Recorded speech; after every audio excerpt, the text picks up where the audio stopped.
అదే RTV app వార్తల్ని క్షణాల్లో చదివే అవకాశం ఉంటుంది. ఒక న్యూస్ పేపర్, ఒక టెలివిజన్ ఛానల్ మీ చేతుల్లో ఎప్పుడూ ఉంటాయి. నా పేరు డి సురేష్. మేము నంద్యాలలో ఉంటాం సార్. నేను సాయంత్రం 6:30 ఆ టైంలో నంద్యాల పద్మావతి నగరంలో డామినోస్ పిజ్జా సెంటర్లో ఒక పిజ్జా తీసుకోవడం జరిగింది. తీసుకున్న తర్వాత ఇంటికి తీసుకెళ్ళిన తర్వాత పిల్లలు తింటూ ఉంటే విపరీతమైన స్మెల్ వచ్చింది సార్. దాన్ని చెక్ చేస్తే చికెన్ అంతా పాడైపోయి కుళ్ళిపోయింది.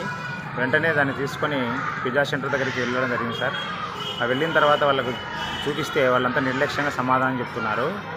ఏమంటే మా దగ్గర మేము తయారు చేయం చికెన్, ఇది హైదరాబాద్ నుండి మేము తెప్పిస్తాము వీక్లీ ఒకసారి, దాన్నే తయారు చేసి మేము ఇస్తున్నాము కాబట్టి వేరే కొత్తవి తయారు చేసి ఇస్తామని నిర్లక్ష్యంగా చెప్తున్నారు సార్. చాలామంది అక్కడ కూర్చొని చిన్నపిల్లలు కూడా పిజ్జాలు తింటున్నారు. అది తినడం వల్ల మొత్తం పిల్లలకు ఫుడ్ పాయిజన్ వచ్చి ఆరోగ్యం చెడిపోయే ప్రమాదం ఉంది. కాబట్టి ఈ పిజ్జా సెంటర్ పైన చర్యలు తీసుకోవాల్సిందిగా కోరుతున్నాం సార్. దీన్ని పర్యవేక్షణ చేయడానికి ఇన్స్పెక్షన్ చేయడానికి వచ్చినాము.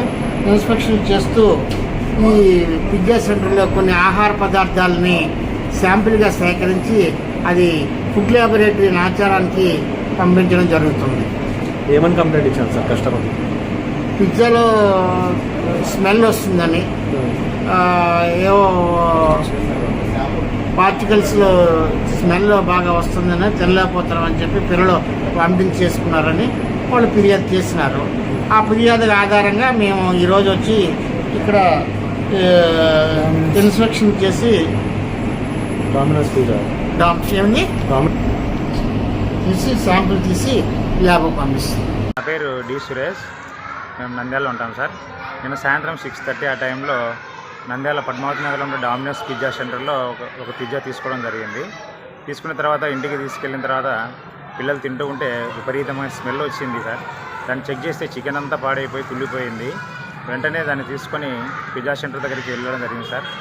ఆ వెళ్ళిన తర్వాత వాళ్ళకు చూపిస్తే వాళ్ళంతా నిర్లక్ష్యంగా సమాధానం చెప్తున్నారు.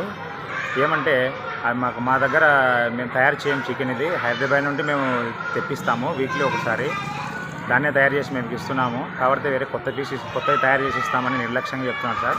చాలామంది అక్కడ కూర్చొని చిన్నపిల్లలు కూడా పిజ్జాలు తింటున్నారు. అది తినడం వల్ల మొత్తం పిల్లలకు ఫుడ్ పాయిజన్ వచ్చి ఆరోగ్యం చెడిపోయే ప్రమాదం ఉంది. కాబట్టి ఈ పిజ్జా సెంటర్ పైన చర్యలు తీసుకోవాల్సిందిగా కోరుతున్నాం సార్. దీన్ని పర్యవేక్షణ చేయడానికి ఇన్స్పెక్షన్ చేయడానికి వచ్చినాము. ఇన్స్పెక్షన్ చేస్తూ ఈ పిజ్జా సెంటర్లో కొన్ని ఆహార పదార్థాలని శాంపిల్గా సేకరించి అది ఫుడ్ ల్యాబొరేటరీ ఆచారానికి పంపించడం జరుగుతుంది. ఏమని కంప్లైంట్ ఇచ్చాను సార్ కస్టమర్? పిజ్జాలో స్మెల్ వస్తుందని, ఏవో పార్టికల్స్లో స్మెల్ బాగా వస్తుందని తినలేకపోతారని చెప్పి పిల్లలు వామిటింగ్ చేసుకున్నారని వాళ్ళు ఫిర్యాదు చేసినారు. ఆ ఫిర్యాదుల ఆధారంగా మేము ఈరోజు వచ్చి ఇక్కడ ఇన్స్పెక్షన్ చేసి తీసి శాంపుల్ తీసి ల్యాబ్కు పంపిస్తాం. మరిన్ని వీడియోస్ కోసం ఛానల్ ని సబ్స్క్రైబ్ చేయండి. లేటెస్ట్ అప్డేట్స్ కోసం వాట్సాప్ ఛానల్ ని ఫాలో చేయండి. అండ్ లింక్ డిస్క్రిప్షన్ లో ఉంది.